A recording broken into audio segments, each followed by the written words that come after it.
Você já sabe que vai encontrar pelo menos uma questão sobre o uso da vírgula na sua prova de língua portuguesa do IFRN. Sabe também que vai precisar usar a vírgula no lugar correto na sua redação. Então está esperando o quê?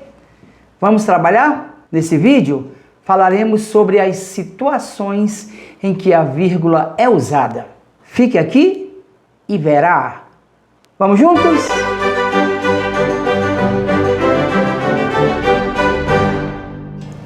Salve, gente! Você está no canal Prep Concursos. Aqui nós só tratamos de exame de seleção do Instituto Federal do Rio Grande do Norte. Se você vai concorrer a uma das vagas, está no lugar certo. Começando a nossa conversa, vamos dizer que a vírgula é usada em 3 situações: o uso obrigatório, o uso proibido e o uso opcional. Como nosso estudo é voltado para as provas do IFRN, o nosso foco será sobre as questões mais frequentes. Não abordaremos aqui casos raros e muito menos exceções. Mesmo na sua prova de redação, a comissão de avaliação não vai exigir de você usos que extrapolem o seu nível. Fique tranquila, fique tranquilo com relação a isso. A vírgula é um sinal de pontuação. Ela permite mudanças na entonação da voz. Ela separa elementos na frase e evita ambiguidades. Também marca o deslocamento de termos na frase. E seu uso segue regras convencionadas para a língua portuguesa. Não é demais repetir o que você já escutou reiteradas vezes. A vírgula não tem o papel de marcar as pausas da fala e muito menos de acompanhar a respiração. Então vamos marcar aqui 2 dicas já mencionadas: mudança na entonação da voz e deslocamento dos termos na frase. Vamos começar então falando do uso obrigatório da vírgula. É muito bom que você saiba disto. Quando as orações estão escritas nesta sequência lógica, sujeito, verbo, complemento, adjunto adverbial, você não deve usar a vírgula entre eles. Observe que cada termo passa para o próximo sem obstáculos, de forma direta. Veja, o pesquisador concluiu o trabalho ontem.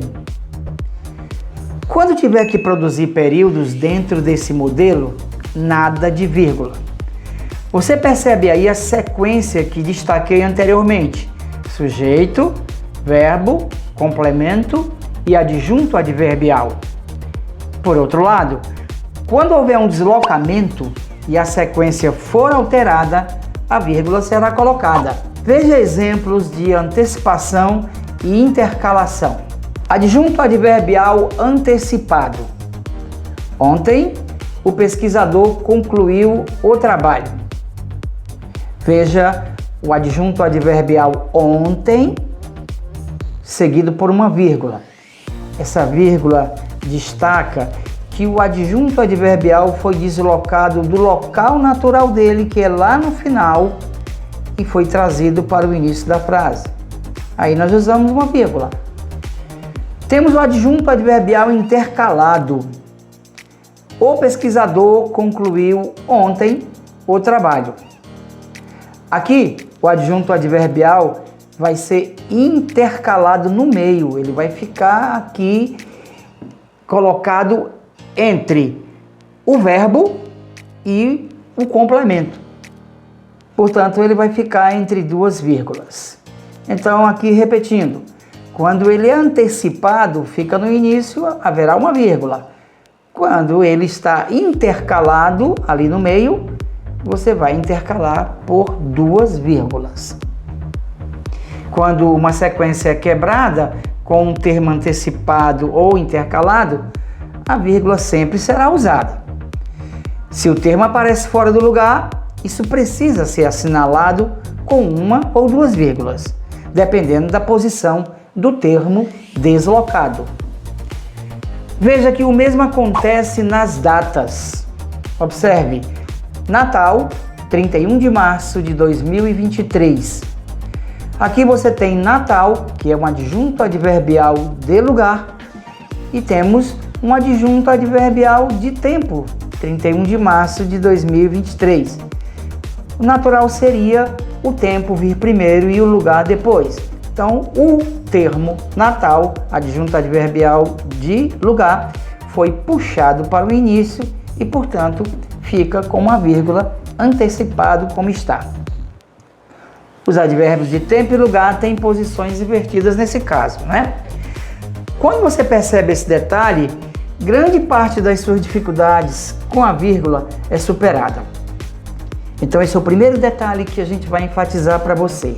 Observe quando há casos de deslocamento. Existem outras situações nas quais é necessária a separação de termos, frases ou orações. E quando pensar em separação, não se esqueça, a vírgula deverá estar presente. Quando informações ou pensamentos são intercalados em uma frase, devem ser separados por vírgulas. Veja, todos eles, na minha opinião, eram estudiosos. Novamente, temos aqui a quebra da sequência lógica de sujeito e predicado. O normal seria, na minha opinião, todos eles eram estudiosos. Ou, todos eles eram estudiosos, na minha opinião. O uso da vírgula no vocativo e no aposto. O vocativo é caracterizado por fazer um apelo, como se o autor estivesse chamando a atenção do interlocutor. Menino, larga esse celular. Aqui, a vírgula tem duas funções: alterar a entonação da voz e separar o termo inicial do restante da frase. Já o aposto tem a função de explicar ou enumerar um nome. Ítalo, o melhor aluno da turma, mudou-se para Mossoró. Aqui, mais uma vez, é quebrada a sequência sujeito-predicado.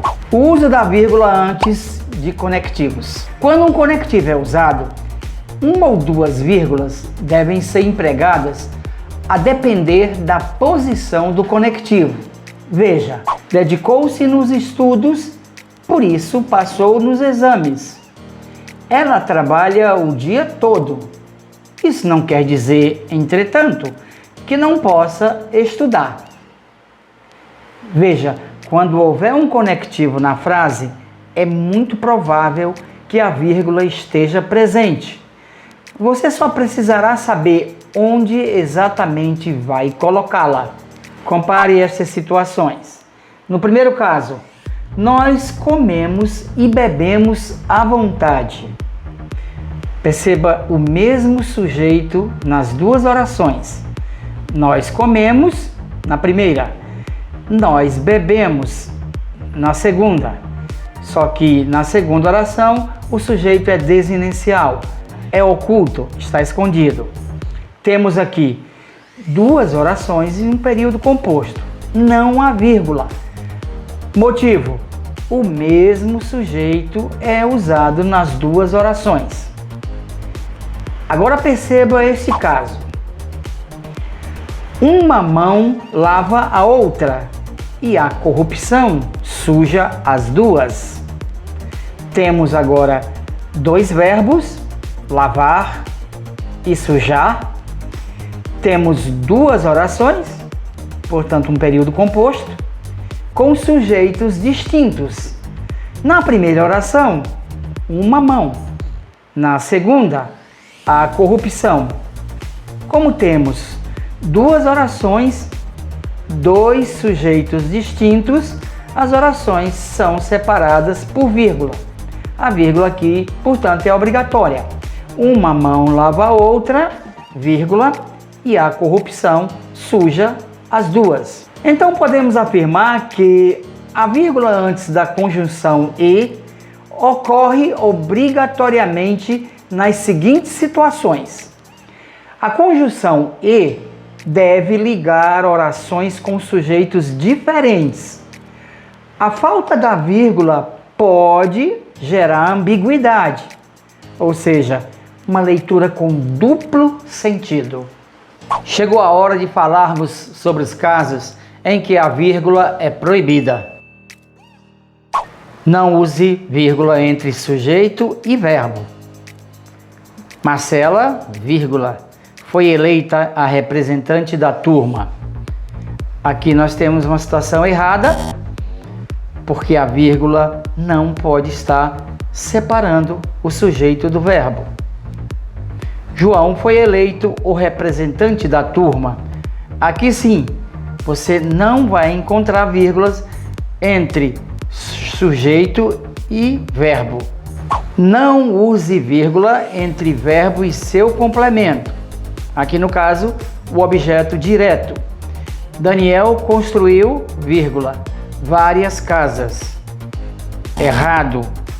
O correto seria Daniel construiu várias casas. Aqui mais uma situação em que a vírgula separa o verbo do objeto direto. Não use vírgula entre o verbo e seu complemento, aqui no caso o objeto indireto. Então não há diferença, tanto faz objeto direto como objeto indireto. O complemento não deve ser separado por vírgula do verbo. Lúcio deve obedecer a seus pais. Uso incorreto. Lúcio deve obedecer a seus pais. Este é o uso correto. Não use vírgula entre palavra, substantivo no caso, e seu complemento. Tenho certeza, vírgula, da aprovação da Camila. O uso incorreto da vírgula. Aqui nós temos um caso de complemento nominal, que é da aprovação da Camila. O substantivo certeza não pode estar separado do seu complemento. Tenho certeza da aprovação da Camila.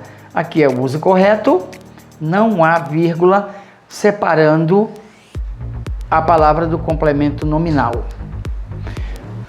Portanto, caro candidato, você percebe que nessas situações você não vai encontrar a vírgula.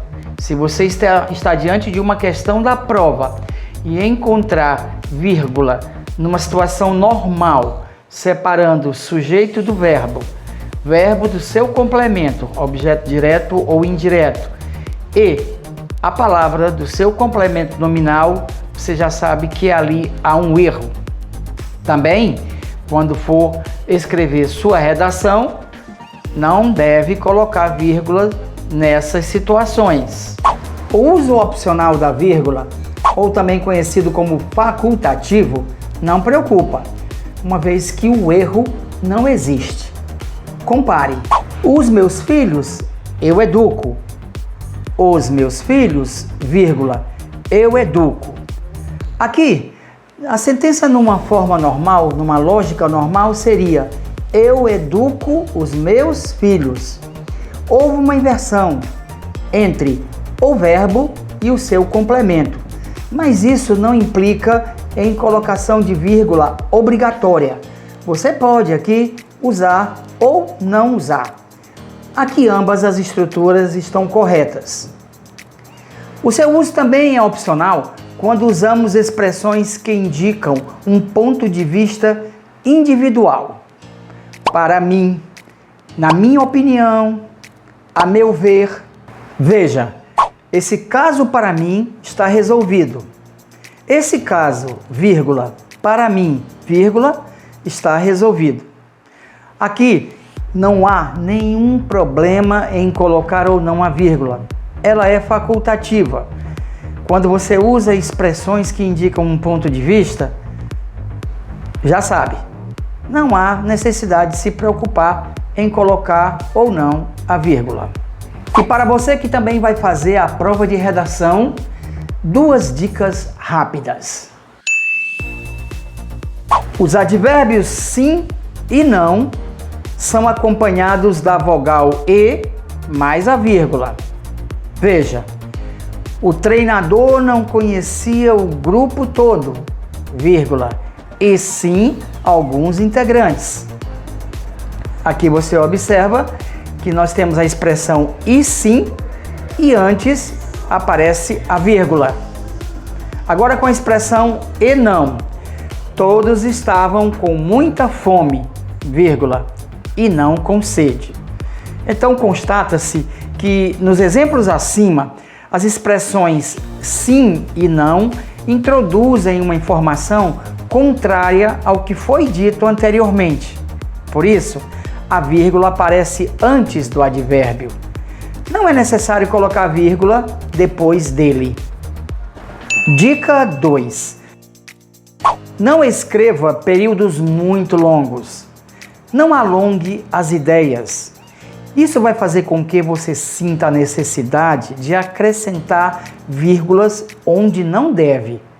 Então, vamos apresentar alguns modelos de questões que abordam a vírgula nas provas do IFRN. Não vamos aqui nos ater à análise do uso da vírgula, porque isso já foi discutido anteriormente. Nós vamos mostrar os modelos para que você, candidato, entenda como é que a vírgula é explorada nas provas do IF. Ok? Vamos lá. Assinale a opção que apresenta um trecho em que o uso da vírgula se justifica pelo mesmo motivo de, segundo o levantamento, em 2017, foram 96 invasões em terras indígenas. Perceba aqui já um deslocamento. Foi deslocado o adjunto adverbial em 2017. Qual dessas questões tem um emprego da vírgula com a mesma justificação? Vamos ver. A resposta está na letra B. Lá, segundo os caciques, os invasores derrubam a mata nativa para retirar a madeira.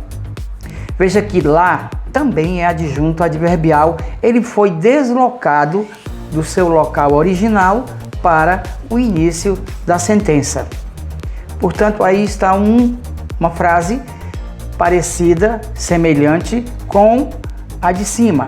Lá em cima a vírgula é usada com o deslocamento do adjunto adverbial. Aqui na opção B também o adjunto adverbial foi deslocado. Tá? Só para esclarecer um pouco, na letra A você tem a vírgula usada para enumeração. Pará, Rondônia, Amazonas. Na letra C você tem aqui uma situação em que envolve uma oração adjetiva. Nós temos pronome relativo que é uma característica também do uso da vírgula. E na letra D nós temos o porquê aqui. Antes do porquê a vírgula aparece na letra D, justificando então o uso da oração subordinada. Ok, então vamos agora para uma segunda questão. Observe, considere o trecho a seguir para responder à questão. Nós temos um texto e vemos aqui destacado Laura, de 13 anos, Rita, de 46 anos no texto. Aqui fica bem claro que há um aposto seguindo Laura e o outro aposto seguindo Rita. Então nós encontramos apostos. Bom, o enunciado pede as vírgulas que separam as expressões sublinhadas de 13 anos e de 46 anos, justificam-se por separar apostos. Vamos a mais uma questão. Considere o trecho abaixo para responder à questão. Foi pela década de 1970 que a porteira se abriu. Numa campanha para integrar a região à economia nacional, o governo militar distribuiu incentivos para que milhões de brasileiros ocupassem aquela fronteira vazia. Na corrida por terras, a grilagem falou mais alto e o caos fundiário virou regra difícil de ser quebrada até hoje. Considerando a norma padrão da língua portuguesa no trecho, nós vamos observar aqui se o uso das vírgulas é opcional ou obrigatório. Então vamos analisar as sentenças 1, 2 e 3, percebendo que na número 1 há um deslocamento. Na número 2 também há um deslocamento. Você pode analisar aí. E na número 3 nós temos sujeitos diferentes, como já havíamos falado. Então você já está entendendo o que é um deslocamento, quando geralmente uma expressão, uma adjunta adverbial é retirado do seu lugar e deslocado ou para o início da sentença ou para o meio. Então nós temos aqui dois casos de deslocamento. E temos o caso 3, que é de sujeitos diferentes. Aqui nós temos expressões intercaladas, como você já conhece, né? A expressão intercalada interrompe o fluxo natural da ideia que estava sendo passada. É por isso que a expressão deve vir entre vírgulas. Então vamos analisar. Considerando a norma padrão da língua portuguesa no trecho, nós temos as vírgulas são todas opcionais, as vírgulas são todas obrigatórias, a primeira e segunda vírgula são opcionais, a segunda é opcional e a terceira é obrigatória. Na verdade, a sentença número 3, a vírgula é sim obrigatória. Na número 1, deslocamento é obrigatório. Na número 2, também obrigatório. Portanto, nós temos que as vírgulas são todas obrigatórias. Mais uma questão. Considere o trecho para responder a questão. Mesmo com todos os efeitos positivos, a lei das cotas tem sido rechaçada por grupos conservadores e neonazistas, inconformados com a presença dos negros nas universidades ou impostos de mando em algumas empresas. Em relação ao uso da vírgula assinalada com o número 1, é correto afirmar que ela, novamente aqui, está separando adjunto adverbial. Então veja esse modelo novamente, uma situação de separação, deslocamento. Pois bem, caro candidato, você agora conhece os formatos das questões que abrangem o uso da vírgula. Ainda tem dúvidas de que vai acertar essas questões na prova? Você vai encontrá-las nos anos de 2018, 19, 20, 21, 22, 23. Mas você pode pesquisar em anos anteriores sobre outras questões que abrangem a vírgula. Deixe aqui sua sugestão para outros assuntos que nós poderemos ver em outros vídeos. Espero ter contribuído para o seu crescimento. Continue estudando, continue se preparando e sua aprovação vai estar garantida. Até o próximo vídeo. Fique com Deus.